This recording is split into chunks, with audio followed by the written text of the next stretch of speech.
Tayo po ay nag-isa ng gulay.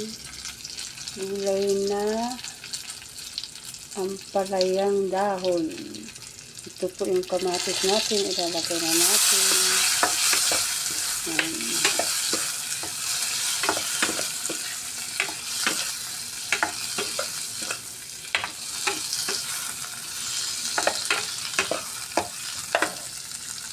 Lagay na po ako ng asin. May asin na po yan, paminta. Magic sarap na lang po ang nalagay ko. Pampalasa.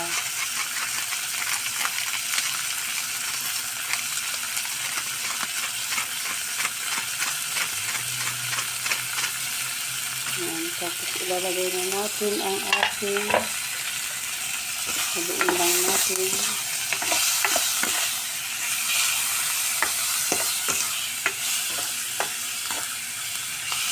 Lalagay na po natin ang ating talbos ng ampalaya. Yan po. Yan po ay paborito ko. Talbos ng ampalaya.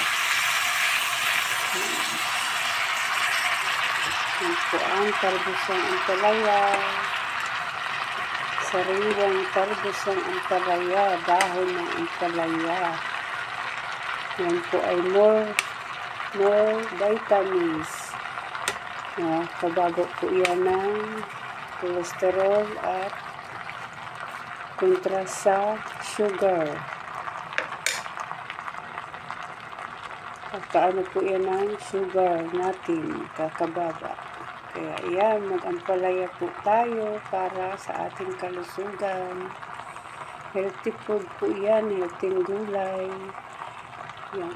Takipan po muna natin para maluto ang ating gulay. Ayan, at kumukulo na po ang ating gulay. Mayroon po akong ilagay na tinapa. 2 piraso po, pampalasa. Ayan. Pakuluin lang po natin.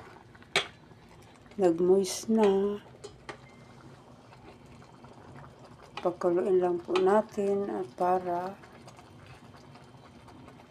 maluto masyado ang ating gulay. Ang gulay natin ay masustansyang gulay. Simpleng luto po yan. Yan po ang tinatawag na simpleng luto. May maihalo lang sa ating pagkain. May halo sa kanin, sapat na po